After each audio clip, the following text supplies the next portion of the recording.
is that Charlie Kirk was Turning Point USA. So upon him being gone, Turning Point USA is going to die out. Meanwhile, break a little bit of news on your program, Jesse. Our partners that do sort of geotagging with devices, they told us that they tracked over 277,000 devices in the vicinity of State Farm Stadium in Glendale, Arizona. Wow. 277,000. So that just gives you an idea of the scale of humanity out there. But I just want to give a hat tip and a major kudos to our team that pulled this off. They did an event that should have taken 6 months to plan in about 6 days. And it is a absolute testament to the leadership of Charlie Kirk and the type of people he surrounded himself with and the type of people that are still in this organization. They carry a piece of him with them, and they did the impossible, and they did it for Charlie. USA! USA!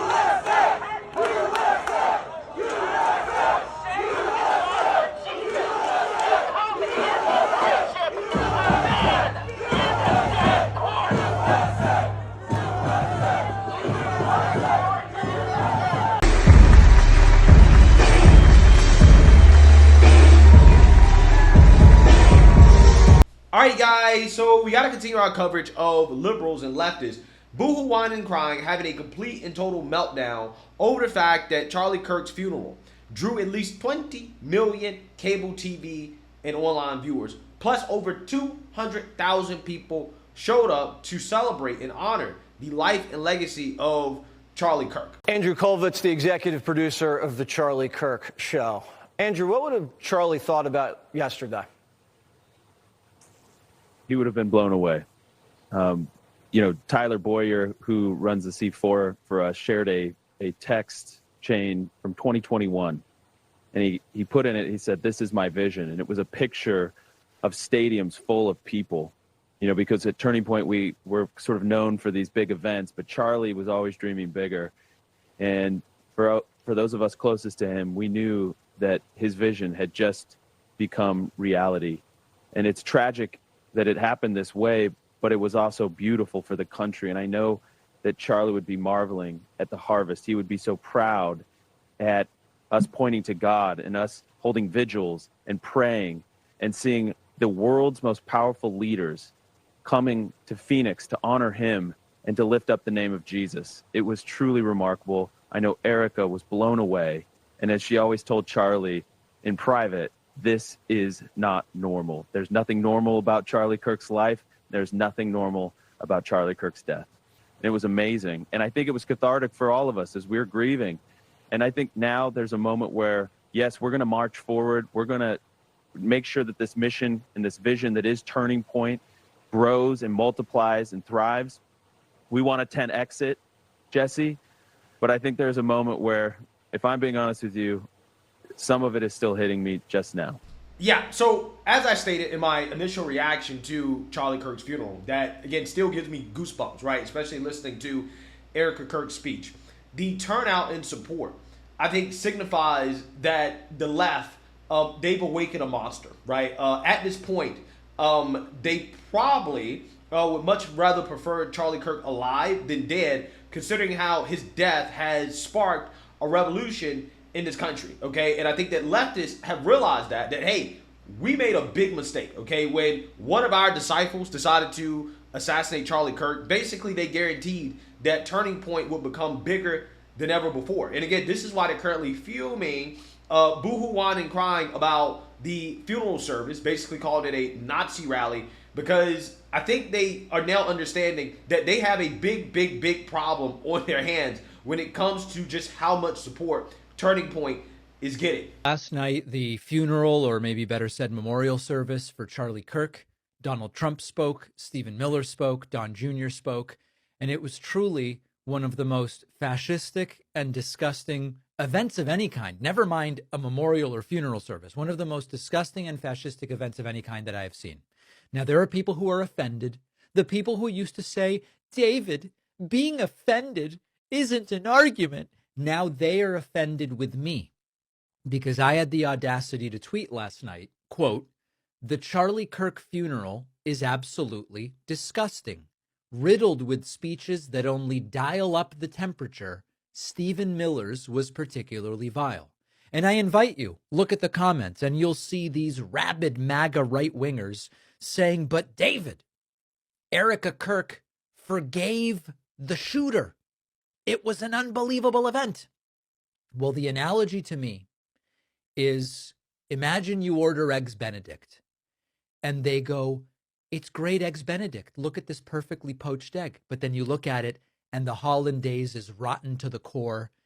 And these are the things that they said Charlie Kirk stood for. He was a man of faith. And the reason that that struck me so is because I got a text from a friend who said, I am a black woman. The person who babysits my child is a black woman from Jamaica. And she says, Charlie Kirk was a person of faith. And I say to them, okay, so what does that mean, a person of faith? How does a person of faith act? How does a person who really believes in what God and the scriptures say, the true meaning of it, not the distorted meaning, how would they treat the least of these? So what I say now is that what happened in Arizona this weekend was not just a memorial, it was something else entirely. People will tell you that it is about grief. It was about grief, about honoring a man's life, about faith. And on the surface, maybe it looked like that. Tens of thousands gathered. The music swelled. I'm sure some of you saw it. I just saw some of the sound bites.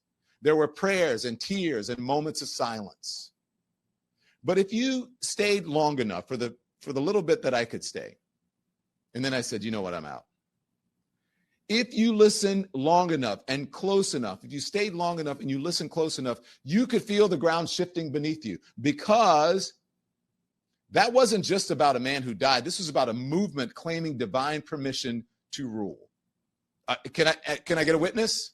Yeah, guys, they're in trouble, and they know they're in trouble. Now, the sad part for leftists is that I don't think they understand why they're in trouble, right? I don't think they understand and grasp the fact that more than half the country, okay, people who are sane, who actually have a soul, okay, who actually have some decency, literally watch at least 20 to 30% of the country openly celebrate and mock the assassination of Charlie Kirk. And that has red pilled some people, because again, you have a lot of people over the past week come out in disgust against what they saw liberals do, and they've decided that, you know what, I'm leaving the left, I'm leaving the Democrat Party, because I can no longer be associated with these types of individuals. People are leaving the Democrat Party by the droves.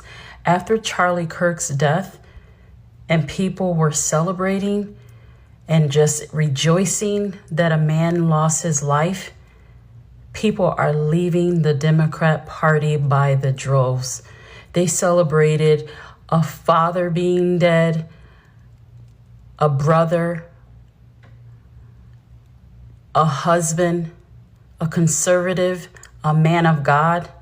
People are done. The Democrat Party has now become the party of death. I'm not a conservative, but I just left the Charlie Kirk memorial, and here are my thoughts. First of all, let me just say that the memorial was absolutely beautiful. From the moment that you walked in, people were praising, singing about the Lord and about Jesus Christ. And it was so moving and it was so powerful. At times I got choking up and I started tearing up. It felt, if you could feel the presence of God there. And when I sat down, people started talking to each other. And I told people right there and then, like, I'm not a conservative. I'm a disagreeer on many issues that Charlie talked about. I don't consider myself MAGA, but I really wanted to come. And you want to know what their response was? It wasn't like this immediate backlash or what do you not like or why are you here? It was, that's okay. Thank you for coming anyways. Like, this is really cool that you came. And I thought that was really, really powerful. And something that the media doesn't really say about people on the right. And so I really appreciated that. Now, the first few speakers were great. I can't remember all of their names, but they were excellent. I thought Marco Rubio did a great job. Tucker Carlson, amazing. And then, of course, Erica Kirk. I mean, when she said that she forgave the killer of her husband, I think everyone had tears running down their face. It was a beautiful moment. Charlie Kirk passing away and being assassinated, I actually had never seen any Charlie Kirk's videos. To be honest, I didn't really know who he was. I had heard of him, but I just didn't really know who he was. So when my coworker told me that Charlie Kirk was shot, I had to look into it, of course, because I didn't know if he was Republican, if he was liberal. I just didn't know. I didn't know where he stood. And ever since then, I've just been down the rabbit hole of Charlie Kirk's videos, and I just can't understand the hatred that this man had gotten. As someone who's also wrestled with my own faith, I grew up in a very traditional Christian household. I know what it's like to just, wrestle with that in your connection with God. Just in watching his videos, it's actually strengthened my relationship with God. It's brought me closer to him just to see how passionate, how secure he was in his faith. It's actually very admirable. And you can believe what you want. I don't care what you believe in. I just know from me how I was raised. It was deeply moving for me to see a man like that, especially in today's day and age, just so proud of his faith and proud to share that with other people. I'm always scared to bring up my faith in conversation because of the criticism that I've gotten in the past. And also my own personal struggles as well. But watching his videos just showed me how dark and demonic people have been in their reaction to his assassination. I used to think that the Progressive Party was the party of empathy, compassion, progress, wanting to help those in need, and morals. But over time, I started to see a lot of contradictions and cracks.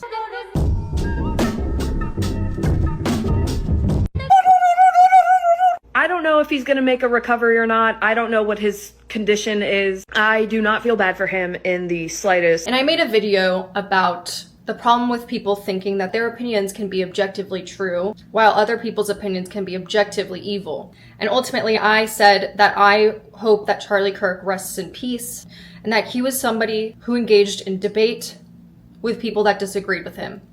He welcomed their opinions, challenged them, and was always respectful. And he always demanded that the audience would be respectful as well. It turned out that I had quite a few leftist subscribers that harbored a lot of this hypocrisy. They were calling me a model minority. They were claiming that, oh, I must be just a DEI hire. My job and my credential has nothing to do with the fact that I might just be an intelligent person. It must just have to do with the fact that I'm a minority. People also dismissed me, saying that I was narrow-minded, that I can't be very smart, that for an Asian woman, I really tolerate a lot of misogyny and racism. This Charlie Kirk thing kind of put the nail in the coffin of me being a Democrat. I was slowly moving away from it anyway because I was noticing certain things, but I'm not a Democrat. I'm not a Republican either, but I'm not a Democrat. And I just noticed, certain things, like the way that the conversation would be shut down by calling somebody a name or calling somebody a bigot. It's like, okay, and why am I a bigot just because I disagree with you? Like, I can disagree with you and still not want anything bad for you.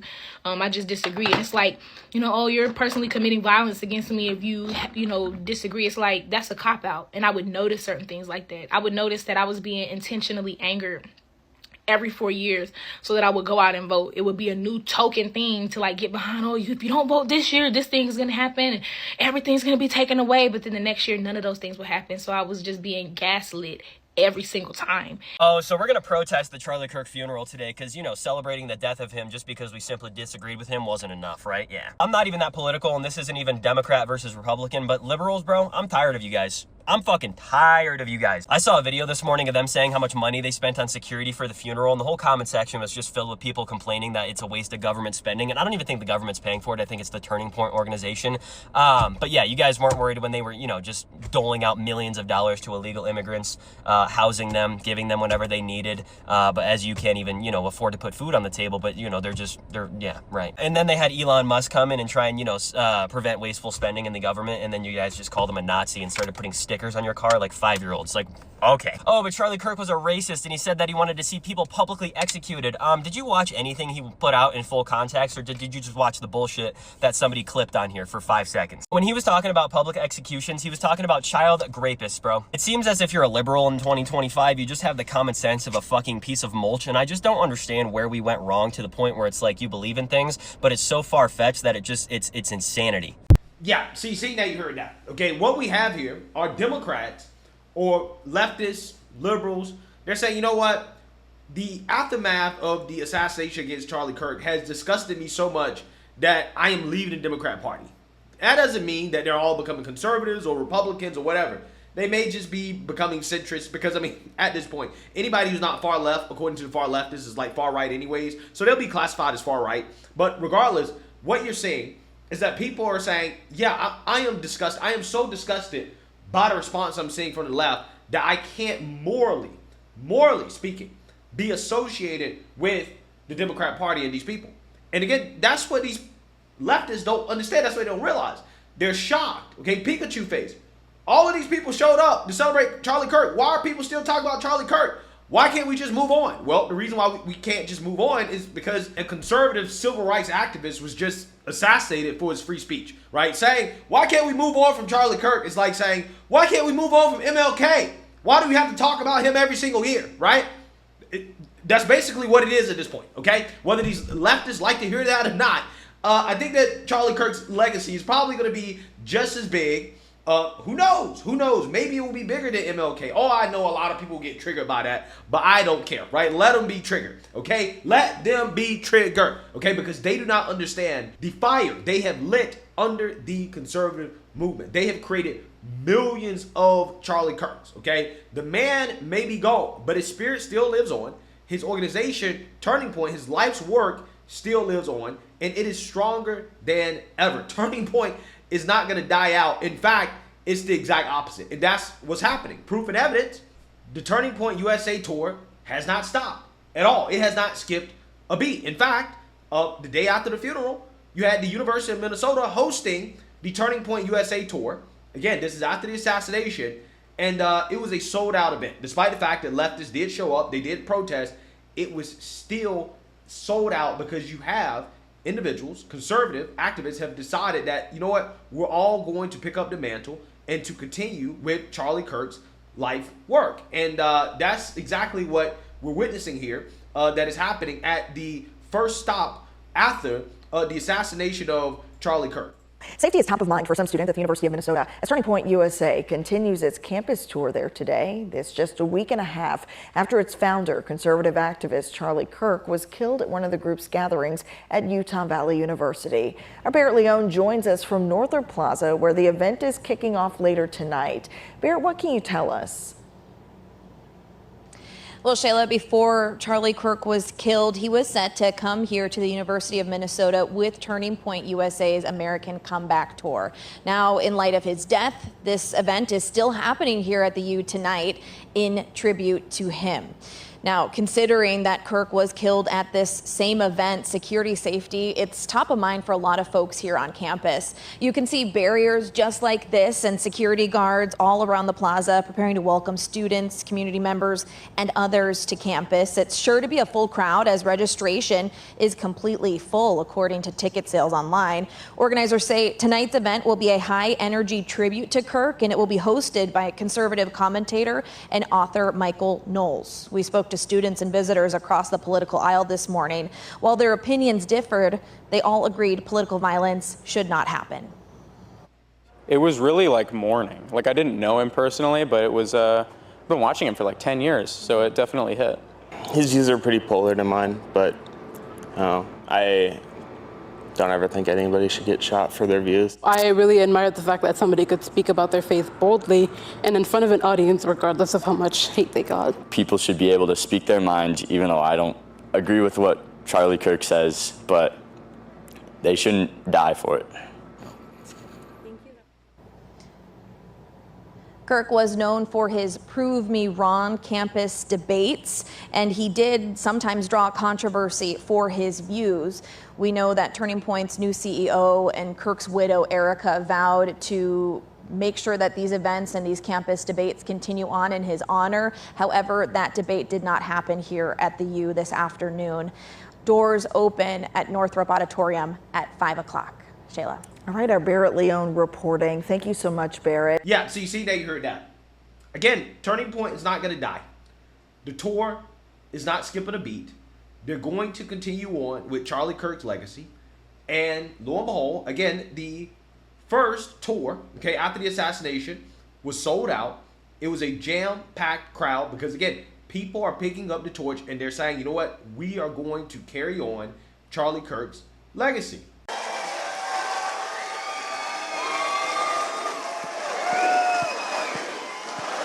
Charlie, Charlie, Charlie, Charlie, Charlie, Charlie, Charlie, Charlie, Charlie, Charlie.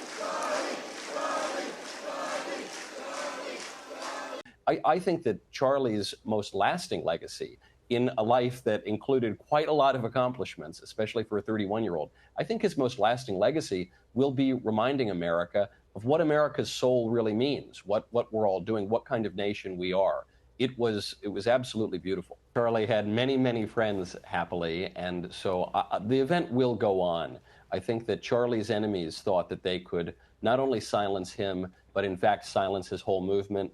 That will not happen. In fact, they will not even silence his speaking tour. So many other of Charlie's friends will be finishing out this tour. I will appear tonight. There will be an empty chair on stage. I will give a tribute to Charlie, and then we will open up the floor to an open conversation.